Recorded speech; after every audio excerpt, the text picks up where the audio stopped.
Hyderabad and Telangana వ్యాప్తంగా MP ఎన్నికలు జరుగుతున్న అన్ని సీట్లలో కూడా కొంత కీన్ అబ్జర్వేషన్ ఉంది. కానీ more focus on Hyderabad constituency, ఆ పార్లమెంట్ సెగ్మెంట్ పైన చాలా ఐబాల్ అటెన్షన్ ఉంది.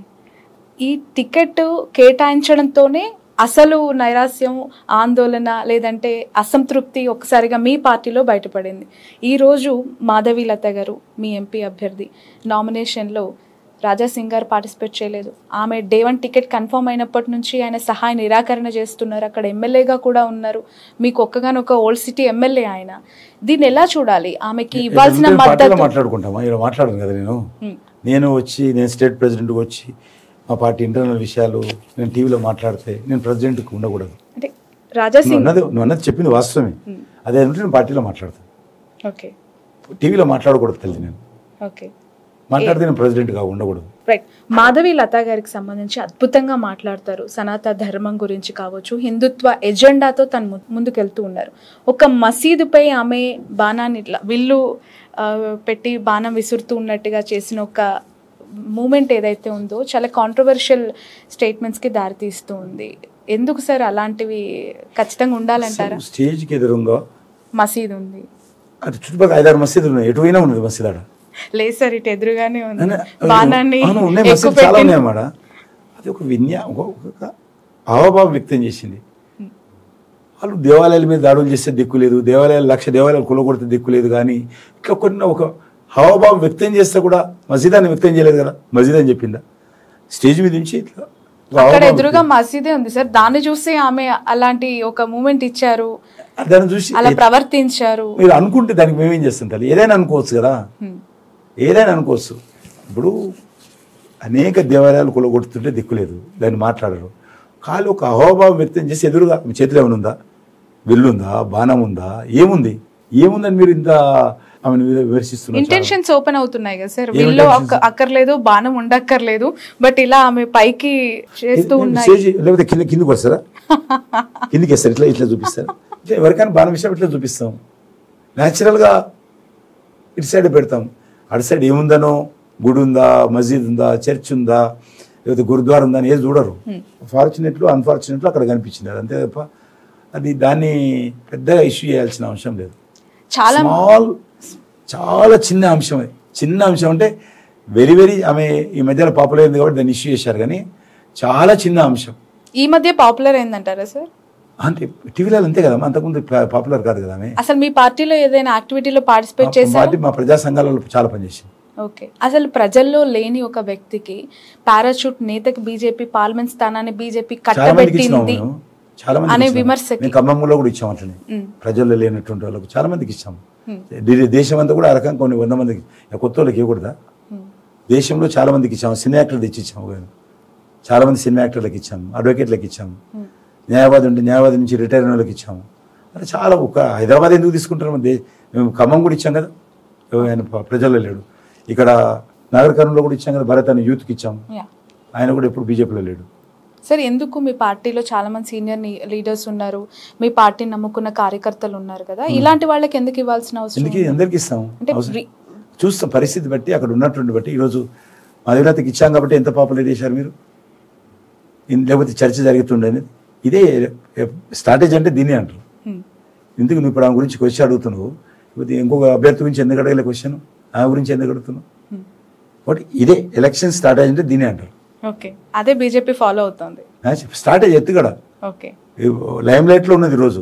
ఇలాంటి ఎత్తుగడనేనా సార్? కార్పొరేట్ శక్తులకి, కార్పొరేట్ రంగాన్ని చేతిలో పెట్టుకున్న వాళ్ళకి టికెట్లు ఇచ్చింది అనటానికి, స్టార్ హాస్పిటల్స్ లో భాగం ఉన్న బూరా గారికి, అపోలో నుంచి విశ్వేశ్వర గారికి, అలాగే విరించి అయిన మాధవి గారికి టికెట్స్ ఇచ్చింది. ఆస్తులు డబ్బులు ఉన్న వ్యక్తులకే కేటాయించింది. బూరా నర్సే కదా డబ్బులు ఎవరు చెప్పారు? రాంగ్ చూస్తున్నాడు తెలియదు. ఆయన పెట్రోల్ వచ్చే డబ్బు లేదు ఆయన. ఇలాంటి విమర్శలు మీ పార్టీ మీద వస్తుంది. చిన్న చిన్న విషయాలు వార్తలలో ఎంతమంది ఇస్తున్నారమ్మా. మీరు బీజేపీ అంటాలకు మీరు అన్ని చూస్తారు. కాంగ్రెస్ పార్టీ ఉదాహరణకు మా ఉద్యాన గారు మాట అనేవారు, మనం తెల్ల షర్ట్ లాంటిది, తెల్ల షర్ట్ మీద చిన్న ఇంకు పడ్డా కూడా అదే చూసినా ఇంకోటి ఇంకోటి 10 మంది అంటారు. అదే పూల షర్ట్ వేసుకున్నారు అనుకోండి, ఆ పూల షర్ట్ మీద రంగు పడితే ఇంకో ఫ్యాషన్ అయిపోతుంది. కాంగ్రెస్ పార్టీ అట్లా. కాంగ్రెస్ పార్టీ పూల షర్టు రంగురంగులు ఉంటుంది. అందులో ఇంకో పడ్డా కూడా ఇంకో ఫ్యాషన్ అవుతుంది, వాళ్ళకేం కాదు. మాకు చిన్న మరక పడ్డా కూడా 10 మంది ప్రశ్నిస్తే జాగ్రత్తగా ఉండాలని చెప్పేవాడు మనకు. మనం వైట్ షర్ట్ లాంటి వాళ్ళం మన పార్టీ, చిన్న పొరపాటు చేసిన అడుగుతారని. కాబట్టి కార్పొరేటు వాళ్ళు ఎంతమందికి ఇచ్చితే ఇది లేదు. టీఆర్ఎస్ టికెట్ ఇచ్చినాక తీసుకుపోయి కాంగ్రెస్కి ఇచ్చారు, అది అడగరు మీరు వాళ్ళని. మేము ఆయన ఉద్యమకారుడు, ఎవరు మా యొక్క భువనగిరి క్యాండిడేట్ బూర నరసింహ ఉద్యమకారుడు, తెలంగాణ ఉద్యమంలో మాతో పాటు పనిచేశాం, జేఏసీలో మేమందరం ఉన్నాం. ఆయన పార్టీ నుంచి ఆయనకు టికెట్ ఇవ్వకపోతే బయటకు వచ్చాడు లాస్ట్ ఎలక్షన్స్లో, మా దగ్గరికి వచ్చాడు. ఇప్పుడు ఎమ్మెల్యే టికెట్ అడిగితే కాలేదన్నారు. అదేవిధంగా ఇతనైతే కేసులు పెట్టింది గవర్నమెంట్ విశ్వేశ్వరరెడ్డి మీద. కాబట్టి ఆయన మా పార్టీకి వచ్చాడు, మా పార్టీలోకి వచ్చినాక కేసులు పెట్టింది. కాబట్టి పెద్దగా ఆయన వ్యక్తిగత ఆస్తులు కావే, కుటుంబ ఆస్తులు, అలా భార్య ఆస్తులు అపోలో హాస్పిటల్కి సంబంధించిన, ఆమెకు ఈయనకు సంబంధం ఉండదు. సార్ ఒక ఓపెన్ ఆన్సర్ ఈ క్వశ్చన్కి మీ నుంచి జెన్యూన్గా ఎక్స్పెక్ట్ చేస్తున్నాను. బీజేపీ రాష్ట్రంలో ఎక్కువ సీట్లు గెలుచుకోవటానికి బీఆర్ఎస్కి సుపారీ ఇచ్చింది అనే కమెంట్కి మీ ఆన్సర్ ఇంతకుముందే చెప్తే కదా, ఇచ్చిందా? అలాంటి పరిస్థితి ఉందా? మీరు ఎట్లా ఊహిస్తారు అంటున్నా, ఎట్లా ఊహిస్తారు? ఎందుకు డమ్మీ క్యాండిడేట్లను దింపుకున్నారు? నువ్వే చెప్తే ఇప్పుడు అద్భుతమైన క్యాండిడేట్ నువ్వే చెప్తివి, ఒక పక్క ఇలాంటివి ఇంకో పక్క ఇలాంటివి. అందుకే తల్లి నేను అందుకే ఇటువంటి దాన్ని పట్టించుకున్నాను. అవన్నీ జవాబు చెప్తూ పోతే ఇదే నడుస్తుంది డిస్కషన్, ప్రజల పనికొచ్చి ఇదే ఉండదు. ఇటువంటి ఇంటర్వ్యూస్లలో కానీ ఎక్కడ కానీ ఇవే అడుగుతున్నాను, నాకు అదే బాధ అనిపిస్తుంది. నేను 3 రోజుల నుంచి ఇవే చెప్తున్నాను. నువ్వు అడిగిన ఇంటర్వ్యూస్లలో ఇదే అందరు ఇదే పట్టుకొని వస్తున్నారు, ఇదే చెప్పాల్సి వస్తుంది. అందుకే బాధ అనిపిస్తుంది, వేరే ఉద్దేశం మీరు ఏమనుకోవద్దు. ఏముంటుంది చెప్పు, సుపారీ అంటే వాడెవడో అనగానే మీరు మమ్మల్ని వచ్చి అడుగుతారు. సుపారీ ఏముంటుందమ్మా? ఇది రాజకీయ పార్టీ, ప్రజలు ఓట్లేయాలి. కేసీఆర్ చెప్తేనో ఓట్లు పడతాయా, లేకపోతే నేను చెప్తేనో ఓట్లు పడతాయా? ప్రజలు అంతిమ నిర్ణేతలు, వాళ్ళు ఓట్లేస్తారు. కానీ వాడు సుపారీ ఇస్తే మేము గెలిచి వస్తామా, ఈడు సుపారీ ఇస్తే గెలిచి వస్తామా? పనికిరాని ముచ్చట్లు వాళ్ళందరి ఆ పార్టీలు మాట్లాడేది. Sir 1 more question. సిలిండర్ ధరలు, జిఎస్టీ, పెట్రోల్ రేట్ ఇలాంటివి చాలా పెరిగాయి. మోదీ గారి ప్రభుత్వంలో పెరుగుతూనే ఉన్నాయి తప్ప తగ్గుదల లేదు. గెలుపు పైన ఖచ్చితంగా ప్రభావం చూపిస్తాయి అనే క్వశ్చన్ మీ ఆన్సర్ ఏంటి? ప్రతి ఎలక్షన్స్లో ఎన్నికలకు ముందు నిత్యావసర వస్తువుల ధరలు ఎజెండా ఉండేది. ఇప్పుడు ఏదైనా పార్టీ మాట్లాడిందా చెప్పము? ఏడ ధరలు పెరిగాము? పెట్రోల్ ధర 3 సార్లు తగ్గించాము, 3 సార్లు తగ్గించాము, మళ్ళీ పెరగలే.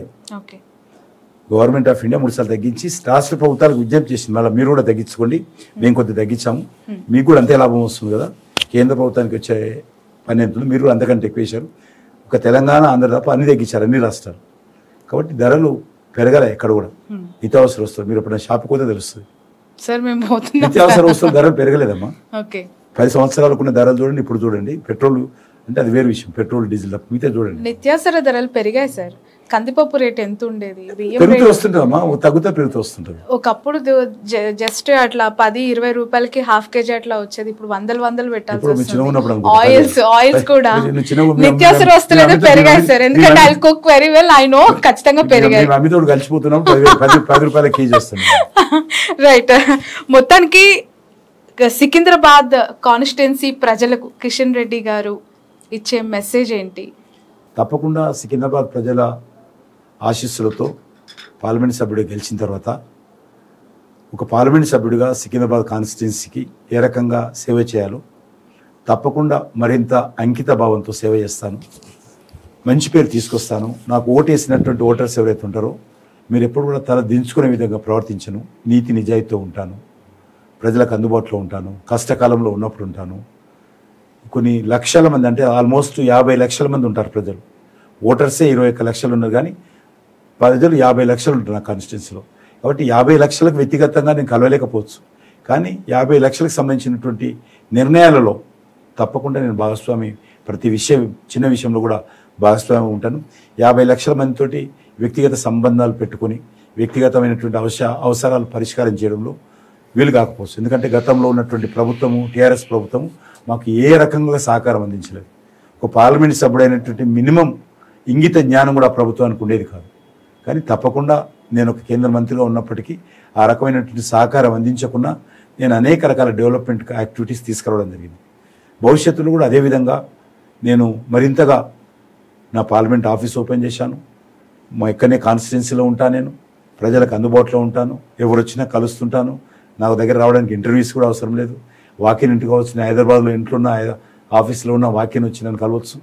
కాబట్టి భవిష్యత్తులో కూడా ఇదే రకంగా ప్రజలకు అందుబాటులో ఉండి మన కాన్స్టిట్యున్సీ సంబంధించి ఒక పార్లమెంట్ సభ్యుడిగా ప్రజలకు ఏ రకమైనటువంటి మీరు ఎక్స్పెక్టేషన్ చేస్తున్నారో అదేవిధంగా పార్లమెంట్ సభ్యుడిగా నా బాధ్యతలు మరి నేను నిష్ఠగా క్రమశిక్షణగా నా బాధ్యత నిర్వర్తిస్తాను.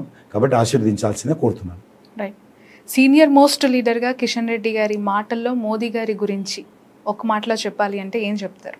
మోడీ గారు చాలా కమిట్మెంట్తో పనిచేస్తారు. ఆయన దేశం గురించి ప్రజల గురించి ఆలోచన చేస్తారు. వ్యక్తుల గురించి ఎక్కువ ఆలోచించారు. ఎంతసేపు నా దేశం ప్రపంచంలో ఒక గౌరవస్థానం ఉండాలి, ప్రజలకు మేలు జరగాలి, ముఖ్యంగా పేద ప్రజలు అందరూ కూడా సంతోషంగా ఉండాలనేటువంటి ఆకాంక్షతో ఆయన తపన పడుతుంటాడు. కాబట్టి ఆయన ఏది చేసినా కూడా నేషన్స్ ఫస్ట్ ఆయన ఎజెండా ఉంటుంది. కాబట్టి భవిష్యత్తులో ఆ దిశలో ముందుకెళ్తాం. ఇప్పుడు ఆపరేషన్ లేకుండానే మోకాళ్లకు ప్లాస్మా ట్రీట్మెంట్, మీ ఆర్థోపెడిక్ సమస్యలన్నిటికీ రోబోటిక్ టెక్నాలజీ ద్వారా తక్కువ ఖర్చుతో శాశ్వత పరిష్కారం, ఫ్రీ కన్సల్టేషన్, ప్రతి ట్రీట్మెంట్ పై 20% డిస్కౌంట్. ఈ ఆఫర్ కొద్ది రోజులు మాత్రమే, త్వరపడండి. V9 hospitals 9281465842.